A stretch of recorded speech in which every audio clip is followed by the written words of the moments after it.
सच्चिदानंद पदवी घेणे धन्यामी जन्म आलो दास विठोबाचे झालं तुका मने पावटणे करू स्वर्गाची निशानी धन्यामी जन्म आलो दास विठोबाचे झालो नमो विठ्ठला राजया पांडुरंगा नमो रुक्मिणी माऊली ज्ञानगंगा नमो पुंडलिका नमो चंद्रभागा नमस्कार माझा रुक्मिणी पांडुरंगा पंढरीच्या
अलंकापुरी रम्य सिंहासनस्थं पदाम्भोज तेजस्फुरदिक् प्रदेशं विदिन्द्रादिदेवि सदा स्तूयमानं समाधिस्थमूर्तिं भजे ज्ञानदेवं कैलासराना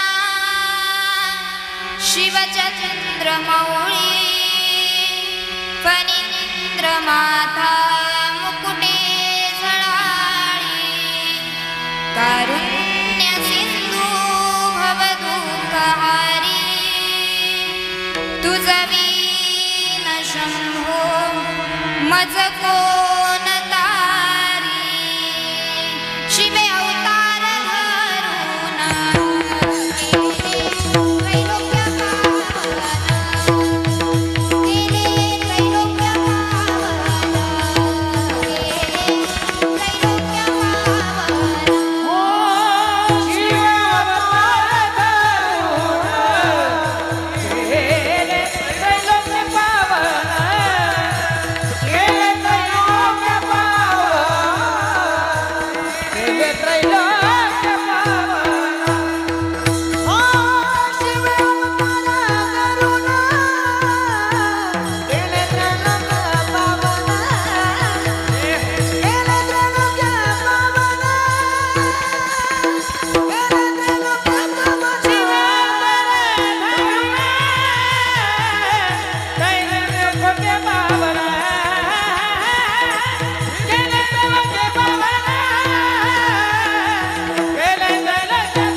बसलेले महिला मंडळ पुरुष मंडळ जोरदार टाळी वाजवा यांच्यासाठी एकदा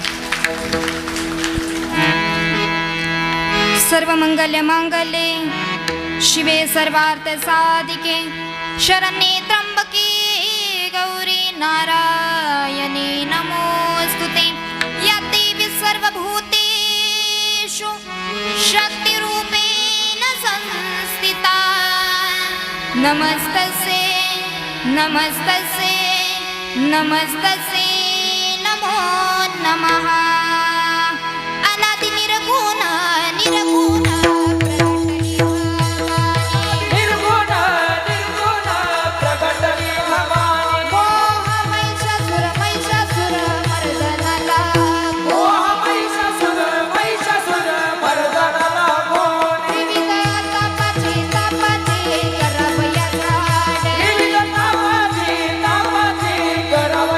भक्ताला गीतो कावसी निर्वाणी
शरण एका जनार्दनी इहलोकीचा हा देह देव इच्छिता ती पाय धन्यामी जन्म आलो दास विठोबाचे झालो प्रस्तुत प्राप्त प्रसंगी प्राप्त स्थळी संप्राप्त चिंतन रूपी सेवेकरता निवडलेला अभंग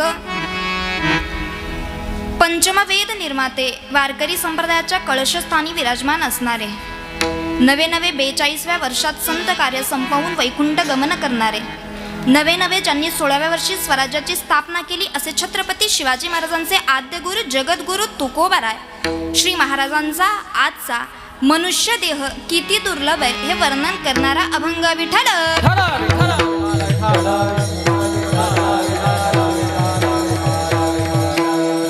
तसेच माझे आजोबा कैलासवासी रघुनाथ बंडुगलेंच्या कृपाशीर्वादानं गुरुवर्य परमपूज्य संत स्वामी अनेकरूपीजी महाराज यांच्या गुरुकृपेनं तुम्हा सर्व संतांच्या टाळकरांच्या माळकरांच्या कृपाशीर्वादानं मी आज या गादीवर उभी आहे. मस्तक हे पायावरी या वारकरी संताच्या लाडकिले कमी संताची हो लाडकिले कमी संताची हो लाडकिले कमी संताची हो लाडकिले कमी संताची हो लाडकिले कमी माझवरी कृपा होता माझवरी कृपा होता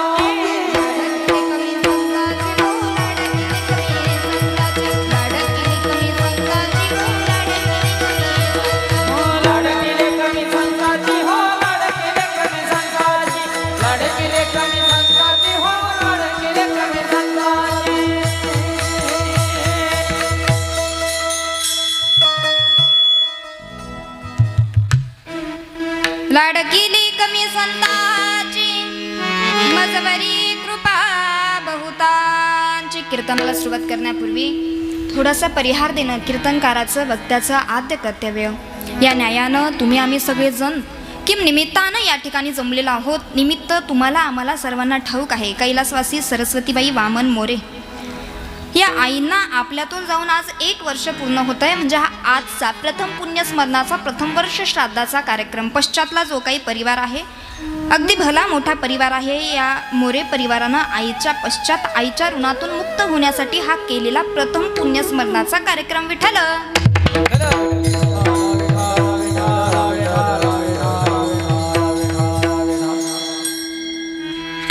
गोड असं नियोजन या प्रथम पुण्यस्मरणाचं प्रथम वर्ष श्राद्धाचं या मोरे परिवारानं आईच्या ऋणातून मुक्त होण्याकरता केलेलं आहे. पश्चातला परिवार आहे फार मोठा आहे. कीर्तनाला टाइम फार झालाय म्हणून कीर्तनाच्या शेवटीला आभार मानूयात. पण आईच्या ऋणातून मुक्त होण्यासाठी हा केलेला आजचा अट्टहास म्हणजे प्रथम पुण्यस्मरणाचा कार्यक्रम. शास्त्र सांगताय गेलेल्या व्यक्तीच्या पश्चात त्याच्या परिवाराने अन्नदान करावं, ज्ञानदान करावं आणि पिंडदान करावं. आणि ह्या तीनही गोष्टी एकत्रित आल्या की भगवान परमात्मा गेलेल्या व्यक्तीला त्याच्या चरणावर जागा देत असतो. आज या मोरे परिवारानं तीनही गोष्टी एकत्रित आणलाय. ज्ञानदानाचं कार्य आता चालू आहे. ज्ञानदानाचं कार्य संपलं की अन्नदानाचं कार्य या ठिकाणी होणार आहे. आणि पिंडदानाचं कार्य प्रश्न तुम्हाला आहे माझा कधी केला? दशक्रियाच्या दिवशी आपण पिंडदानाचं कार्य पार पडलंय. शास्त्र सांगताय गेलेल्या व्यक्तीच्या पश्चात त्याच्या परिवारानं अन्नदान, ज्ञानदान आणि पिंडदान हे तीनही कार्य केले तर भगवान परमात्मा गेलेल्या व्यक्तीला त्याच्या चरणावर जागा देत असतो. पण मुद्दा असा आहे, वेल एज्युकेटेड लोक म्हणजे सोप्या भाषेत सांगायचं झालं शिकलेले लोक म्हणतात महाराज कशासाठी प्रवचन करायचं, कशासाठी कीर्तन करायचं, 1 तास प्रवचनामध्ये येऊन बसायला, 2 तास कीर्तनामध्ये येऊन बसायला आम्हाला वेळ. म्हणे मग कसं घालायचं श्राद्ध?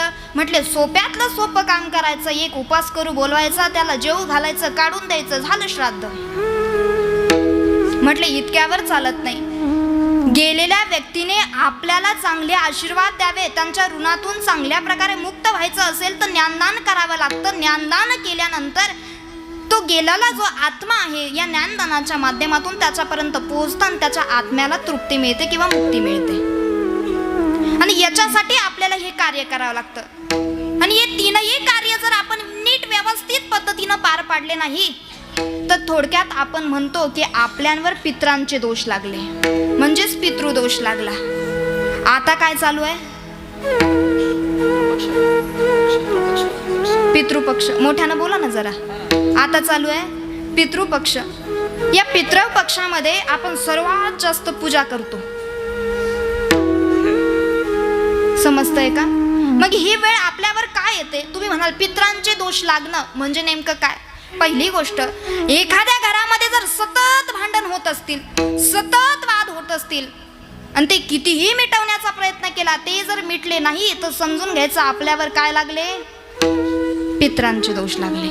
दुसरी गोष्ट आहे का, एखाद्या घरामध्ये एखादी बाई वांज असेल, तिला पोटी मुलबाळ नसेल, कितीही प्रयत्न केला काहीच होत नसेल, समजून घ्यायचं आपल्यावर पितृदोष लागला. तिसरी गोष्ट, आपल्या घरातील एखादी व्यक्ती ॲक्सिडेंटमध्ये अपघाती गेली आणि अपघाती गेल्यानंतर समजून घ्यायचं आपल्यावर पितृदोष लागला. शेवटची चौथी गोष्ट, आपल्या घरामध्ये एखादी मुलगी लग्नाला आलेली असू द्या, एखादा मुलगा लग्नाला आलेला असू द्या, पाहुणे रावळे येतात, आपला चहा पाणी पोहे खातात आणि निघून जातात, निरोप काही पाठवत.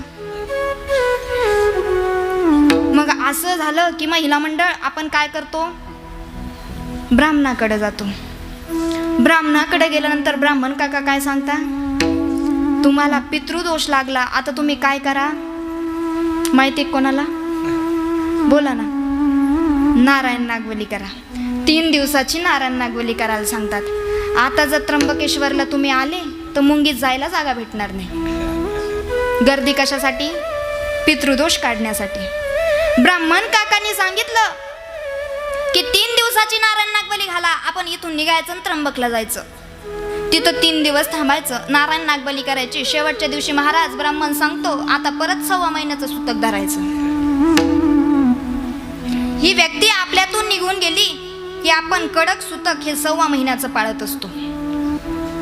पहिलं सुतक झालं का व्यक्ती निघून गेल्यानंतर, तिचे विधी नीट परिपूर्ण पद्धतीने पार पाडले नाही म्हणून ती काय आपल्या चांगले आशीर्वाद देऊ शकली नाही. तिच्या पितृदोषात आपण अडकलो आणि अडकल्यानंतर परत 3 दिवसाची नारायण नागबली घालायला गेलो आणि 3 दिवसाची नारायण नागबली करायला गेल्यानंतर परत ब्राह्मणाने सांगितलं की 1.25 महिन्याचं सुतक धरा. एका व्यक्तीसाठी किती सुतक? समजतंय का? एका व्यक्तीसाठी किती सुतक? 2दा सुतक. एकदा नारायण नागबली घातली का परत यायचं. ब्राह्मण काकांनी सांगायचं इथून गेल्यानंतर कोणाच्या घरचं पाणी प्यायचं, कोणाच्या घरी खायचं, कोणाच्या घराचा उंबरा ओलांडायचा, म्हणून परत 1.25 महिन्याचं सुतक धरायचं. शास्त्र सांगतं एवढं कर्मकांड करण्यापेक्षा एकच काम करायचं, पिंड पदावरी.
तेवढं टाळी वाजवण्याचे कष्ट घेत जा फक्त थोडे थोडे मध्ये मध्ये. पिंड पदावरी दिला पुली करी माझे झाले गयावर्जन, पिटले पितरांचे ऋण. या पितरांच्या ऋणातून आपल्याला मुक्त व्हायचं असेल तर त्याच्यासाठी शास्त्रानं सोपा उपाय सांगितला. माणूस आपली व्यक्ती गेल्यानंतर पिंडदान करायचं, ज्ञानदान करायचं आणि अन्नदान करायचं. इतकं आपण केलं की मग आपल्याला पितृ आशीर्वाद देत असतात. तुका म्हणे पितृ आशीर्वाद देते, कल्याण इच्छिते तया मुळात, कल्याण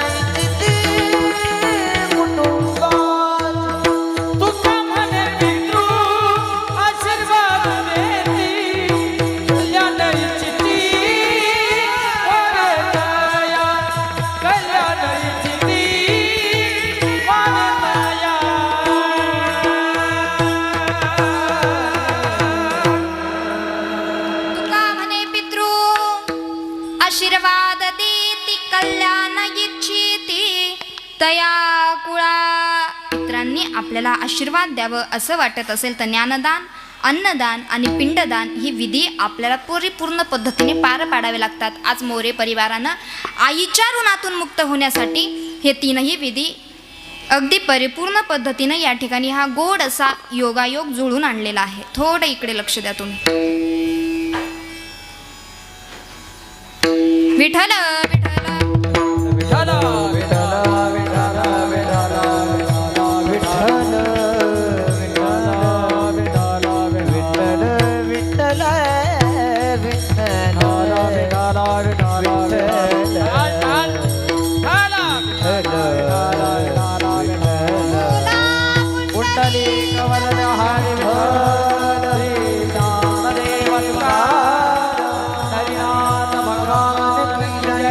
माऊली ज्ञानेश्वर महाराज आदिशक्ती मुक्ताबाई महाराज जय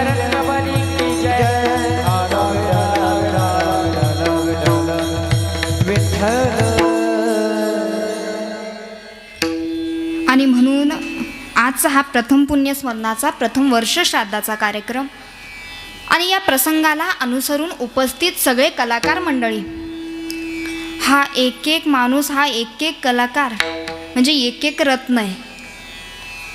फक्त ज्याला याचा आनंद घेता येईल त्यालाच त्याच्याच 2 तासाचं कीर्तनाचं सार्थक झालं, नाही तर काही खरं नाही.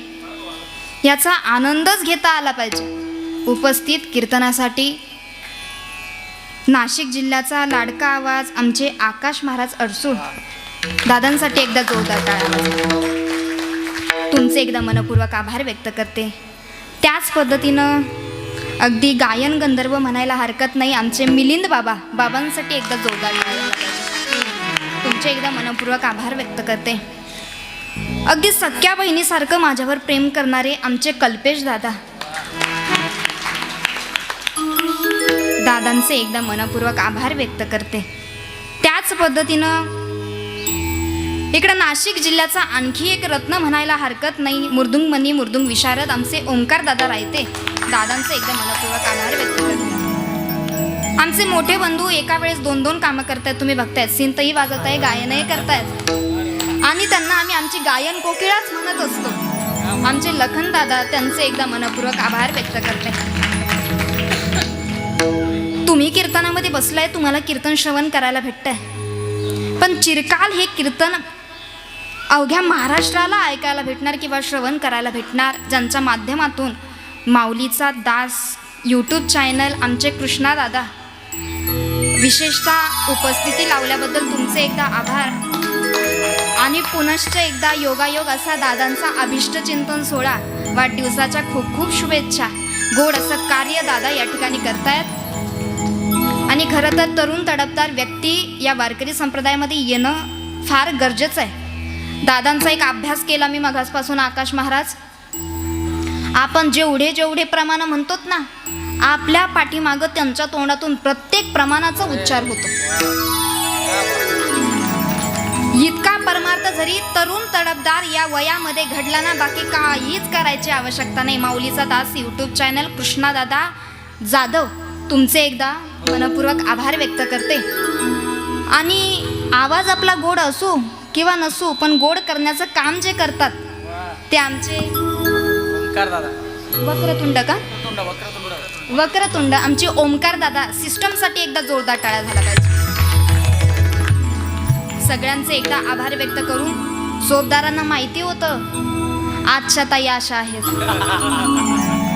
म्हणून तेही चांगले आपल्याला भक्कम आधार पुढील 2 तास या ठिकाणी आहे. दोघंही चोपदारांचे या ठिकाणी मनपूर्वक आभार व्यक्त करून आमचे विनेकरी दादा, तुमचे एकदा मनपूर्वक आभार व्यक्त करून समस्त शिरस गावातील हे भजनी मंडळ, राळकरी मंडळ, तुमचे एकदा मनपूर्वक आभार व्यक्त करून मागे जे मुख्य आकर्षण आहे, त्र्यंबकेश्वरमध्ये माझी स्वतःची एकमेव मुलींची नारायणी वारकरी शिक्षण संस्था आहे. तब्बल 55 विद्यार्थिनी त्या ठिकाणी शिक्षण घेत आहेत. त्याच्यातल्या 12 विद्यार्थिनी दादांच्या आग्रहास्तव, कल्पेश दादांच्या आग्रहास्तव या ठिकाणी आणल्या. या विद्यार्थिनींचे एकदा मनपूर्वक आभार व्यक्त करते. बसलेल्या सगळ्या सज्जन श्रोत्यांचे एकदा मनपूर्वक आभार, ज्यांच्यामुळे 2 तास इथं भक्कमपणे उभं राहू शकते. असे वडीलही या ठिकाणी उपस्थित आहेत, त्यांचे एकदा मनपूर्वक आभार.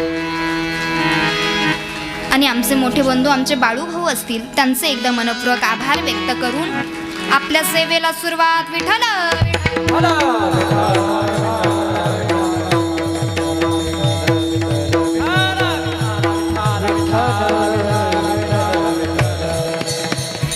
इहलोकीचा हा देह देवगीची ताती पाहे, धन्य आम्ही जन्म आलो दास विठोबाचे झालो. जगद्गुरु तुकोबारांचा अभंग आज आपण सेवेकरता घेतलाय. तुकोबाराय हा मनुष्य देह किती दुर्लभ आहे याचं वर्णन करतात. ज्या अर्थी जगद्गुरु तुकोबाराय हा देह मनुष्य देह किती दुर्लभ आहे याचं वर्णन करतात, त्या अर्थी तुकोबारांचा अधिकार सामान्य नाही. अनुरेणू या थोकडा तुका आकाशा एवढा. ज्यावेळेस स्वर्गामध्ये असं म्हटलं जातं ब्रह्मदेवाची तुकोबारांची तुलना करण्यात आली, तर ब्रह्मदेवापेक्षा तुकोबारांचं पाड जड भरलं. तुकिता तुलनेसी ब्रह्म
ज्यावेळेस म्हटलं जातं स्वर्गामध्ये ब्रह्मदेवाची तुकोबारांची तुलना करण्यात आली, तर ब्रह्मदेवापेक्षा जड पारड जर कुणाचं भरलं असेल तर ते तुकोबारांचं भरलं. इतका अधिकार तुकोबारांचा. किती अधिकार एका गोड प्रमाणावरून सांगून जाईल. तुकाराम तुकाराम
यमाला तुम्ही आम्ही सगळेजण घाबरतो ना, समजतंय ना.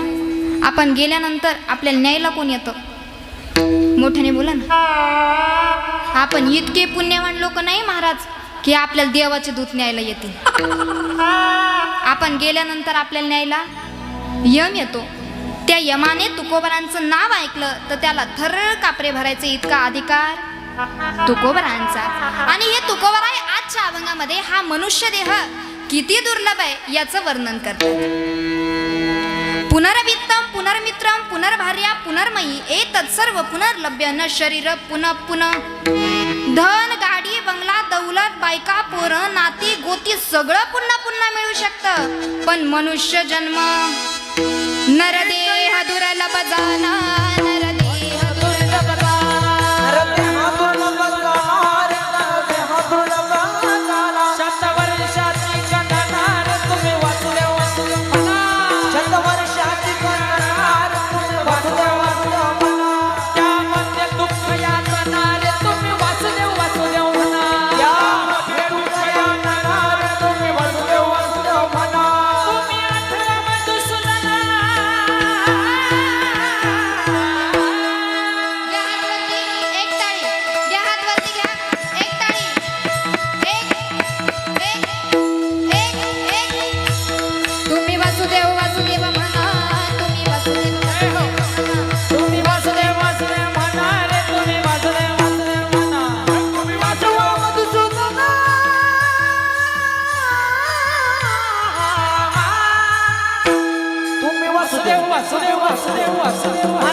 म्हटले सगळ्या गोष्टी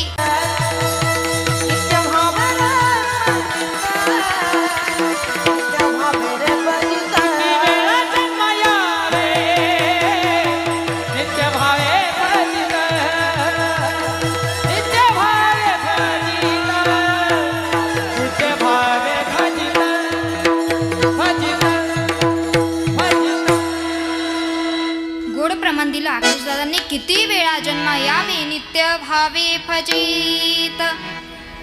महिला मंडळ आणि पुरुष मंडळ थोडं लक्ष द्या बरं का. मागे पण बरंच पुरुष मंडळ बसलंय. 2 तास कीर्तनामध्ये आल्यानंतर आम्हाला सगळ्यांना काम आहे, पण तुम्हाला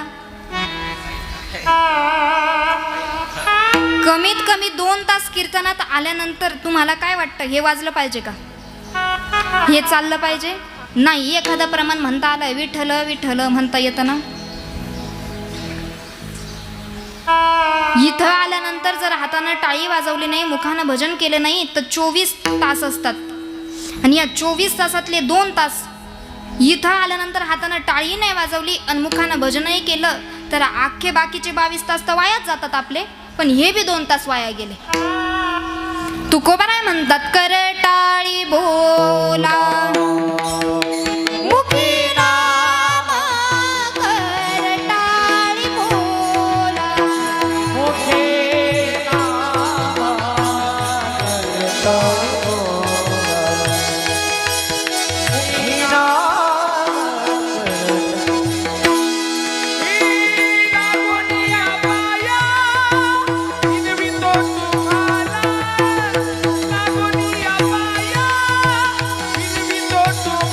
मुखी नाम,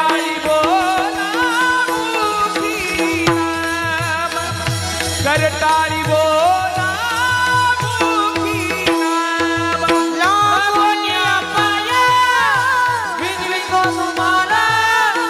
करताळी बोला मुखी नाम, करताळी बोला मुखी नाम, मुखी नाम नाम. लागोनिया पाया विनवितो तुम्हाला, कर टाळी बोला मुखी नाम. महिला मंडळ. कर म्हणजे हुशार आहे. कर म्हणजे हातानं मुखानं. हां, खरं बोलायचं. प्रमाण चालू झाल्यानंतर किती जणांनी टाळ्या वाजवल्या? कर बरं हात वरती. खोटं बोलायचं नाही पुरुष मंडळ बरं का. पूर्ण दिवसभर आणि आखी रात झोप यायची नाही तुम्हाला. परत एकदा पुनश्च हातानं टाळी, मुखानं भजन. विठ्ठल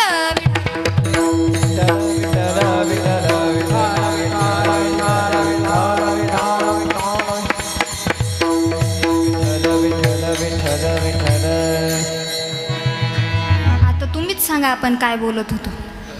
टाळी वाजवली नाही म्हणून विषय थोडा लांबला. सांगा तुम्ही आता काय बोलत होतो आपण. बघू किती लक्ष आहे.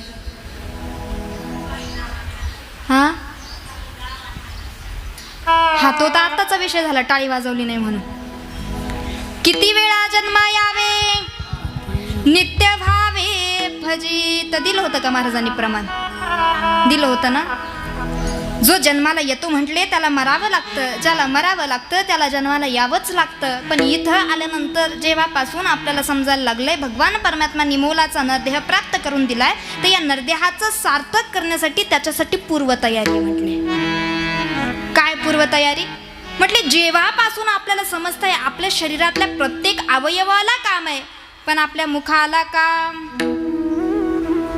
जोपर्यंत या हातापायामध्ये बळ आहे तोपर्यंतच देवाला पूजायचं.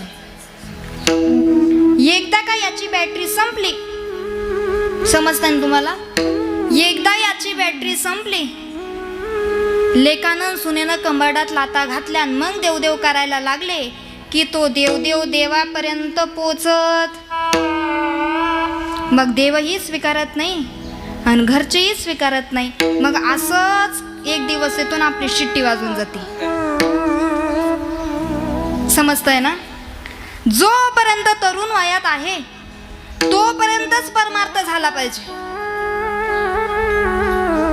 जसं जसं की प्रत्येक कीर्तनकार सांगतो, प्रत्येक मनुष्यानं एकदा तरी आषाढी कार्तिकी पंढरीची वारी केली पाहिजे. असंच एका वर्ष श्राद्धाच्या कीर्तनात सांगत होते. त्यांच्यातली कीर्तन संपल्यावर एक म्हातारी बाई उठली. चांगली इतकी म्हातारी नव्हती, काही चांगली होती वयानं. आली, मला म्हटली, ताई लई पंढरीच्या वारीला जावं असं वाटतं. म्हटलं अडचण काय? म्हटले 3 लेकी मला. किती? 2घींचे लग्न झाले पण एकीचं बाकी आहे. म्हटलं मग ह्या एकीचं लग्न झालं का महिला मंडळ मी वारीला जायला म्हणा ना मोकळी. मी वारीला जायला. मी आजीला म्हटलं तू मोकळा व्हायचा संबंधच येत नाही. म्हणे का बरं? म्हटलं 2घींचे लग्न झाले, 3घींचं, 3रीचं बाकी आहे. 3रीचं एकदा लग्न झालं का पहिली लगेच बाळातपणाला येते. ती बाळातपण करून जात नाही तोपर्यंत 2री ऑपरेशन करायला घरी येते. आणि ती ऑपरेशन करून जात नाही तोपर्यंत 3री घटस्फोट घेऊन घरी येते. म्हातारी मोकळी व्हायचा संबंध आहे का? अजिबात नाही. जोपर्यंत या हातापायामध्ये बळ आहे तोपर्यंत देवाला भजलं पाहिजे, पूजलं पाहिजे, देवाचं नामचिंतन केलं पाहिजे. जब हे सकळ सिद्ध आहे, हात झाला मया, तब तो आपुले कीर्तया चुकून बोलू. जब हे सकळ सिद्ध आहे, हात झाला मया बाई, तब तो आपुले सहित आहे, तीर्थयात्रा जाय चुकून.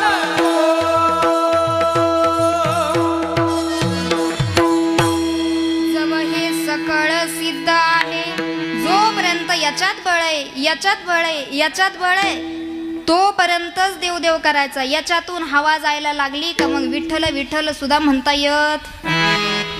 जोपर्यंत आपल्या हातापायामध्ये दम आहे तोपर्यंत परमार्थ केला पाहिजे. आणि शेवट आपल्याला गोड व्हावा असं जर आपल्याला वाटत असेल तर त्याच्यासाठी आपल्याला पूर्वतयारी करावी लागते.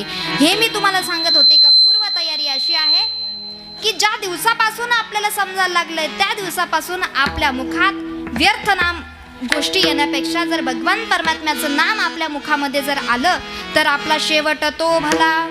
माझा बहु गोड झाला, तो गोड करायचा असेल तर पूर्वतयारी. तुम्ही म्हणाल ताई काय पुरावा सांगून जाईल. भागवतामध्ये आजामिळ नावाचं एक सुंदर चरित्र आलेलं आहे. एवढं उदाहरण लक्षपूर्वक ऐकायचं. हा आजामिळ जो होता वेदशास्त्र पारंगत ब्राह्मण होता. कोण होता? ब्राह्मण होता. रोज सकाळी उठायचा, गंगेवर स्नानाला जायचा, गंगेवर स्नानाला गेला की गंगेचं स्नान करायचा, घरी यायचा, दिवसभर पूजा पाठ करायचा. कोण? तो ब्राह्मण, आजामिळ नावाचा ब्राह्मण. नाव तेवढं लक्षात ठेवा. रोज त्याचा हा रोजचा दिनक्रम. रोज सकाळी उठायचं, गंगेवर स्नानाला यायचं, गंगेचं स्नान झालं की घरी जायचं आणि दिवसभर पूजा पाठ करायचं. इतका वेदशास्त्र पारंगत होता, इतका वेदशास्त्र पारंगत होता, इतका वेदशास्त्र पारंगत होता. त्याचा पूजा पाठ, त्याचा दिवसाची जी दिनचर्या होती ना ती दिनचर्या कधी चुकतच नव्हती. एक दिवस नेहमीच्या दिनचर्येनुसार गंगेवर स्नानाला गेला आणि गंगेवर स्नानाला गेल्यानंतर गंगेचं स्नान झालं. गंगेचं स्नान झाल्यानंतर थोडं इकडे लक्ष द्या. लय बाबा आपलं मन चंचल. गंगेचं स्नान झालं आणि गंगेचं स्नान झाल्यानंतर ज्या गल्लीमध्ये शिरायचं नव्हतं, गल्ली कळती ना, इथं असतील ना गल्ल्या, ज्या गल्लीमध्ये शिरायचं नव्हतं त्या गल्लीमध्ये आणि जे डोळ्यांनी बघायचं नव्हतं ते बघितलं. आता ही गोष्ट अशी आहे, दिसतंय ना सगळ्यांना, ही गोष्ट अशी आहे, याच्याने जर काही चांगलं पाहिलं महाराज तर इथून इथपर्यंत जायला फार काळ लागतो. काय सांगते लक्षपूर्वक ऐका. याने जर एखादी चांगली गोष्ट पाहिली तर इथून इथपर्यंत जायला फार काळ लागतो. पण याने जर एखादी वाईट गोष्ट पाहिली ना इथून इथपर्यंत जायला 1 सेकंदाचा सुद्धा अवधी लागत नाही. इतकं धोकाधडी आहे. ज्या गल्लीमध्ये जायचं नव्हतं त्या गल्लीमध्ये शिरला. जे डोळ्यांनी बघायचं नव्हतं ते बघितलं. मी जसं सांगितलं की भगवान परमात्म्याने शरीरातला प्रत्येक अवयव काही ना काही कामासाठी आपल्याला नेमून दिलाय. हातही दिले तर मी सांगितलं टाळी वाजवण्यासाठी दिले, मुखही दिलं तर भगवंताचं नाम करण्याकरता दिलं, पायही दिले तर त्याच्या आषाढी कार्तिकी पंढरीच्या वाऱ्या करण्यासाठी दिलं, आणि डोळेही भगवंतानी दिले तर त्याचंच रूप, त्याचंच मुख आणि चांगलं बघण्यासाठी दिले. एका कवीनं गोड वर्णन केलंय. क्या किया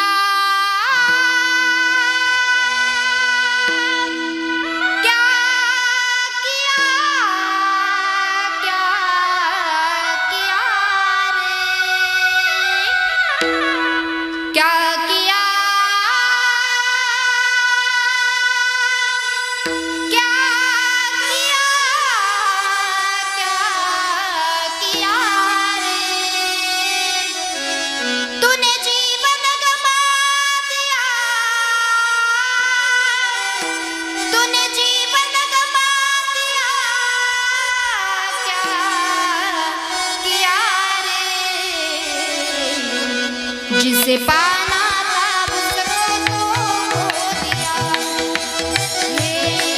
जिसे पाना था उसको दिया,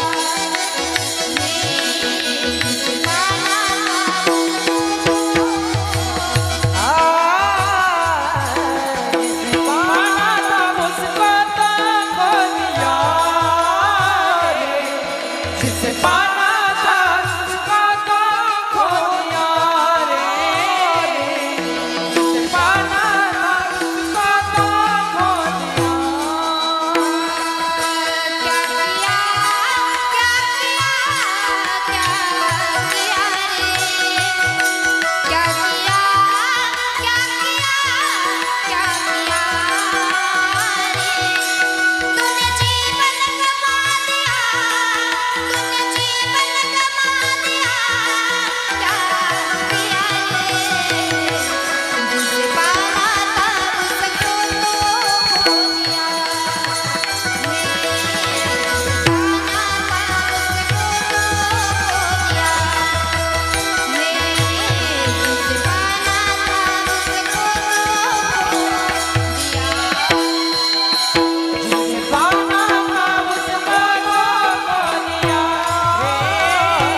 जिसे पाना था उसको तो खो दिया.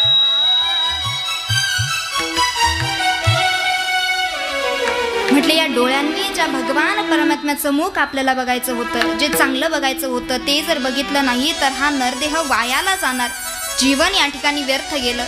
ज्या गल्लीमध्ये शिरायचं नव्हतं तो आजामेळ नावाचा ब्राह्मण त्या गल्लीमध्ये शिरल्यानंतर डोळ्यांनी जे बघायचं नव्हतं ते बघितलं. तुम्ही म्हणाल ताई केव्हाचं सांगतायत?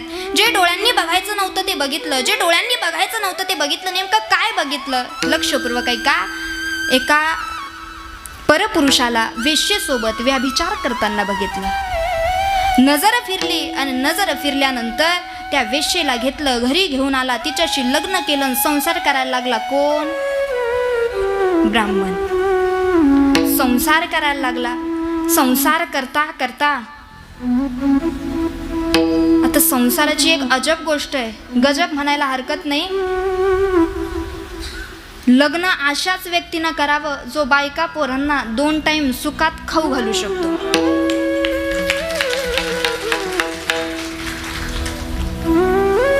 आणि ज्याच्यामध्ये एवढी ताकद नसेल, मी विनोदानं सांगत असते, त्यानं आपलं धोतर घ्यावं, नाही तर लुंगी घ्यावी, इथं टाळ वाजवलं तरी 500 रुपये. बस ताणच करायचं नाही डोक्याला. विठ्ठल विठ्ठल.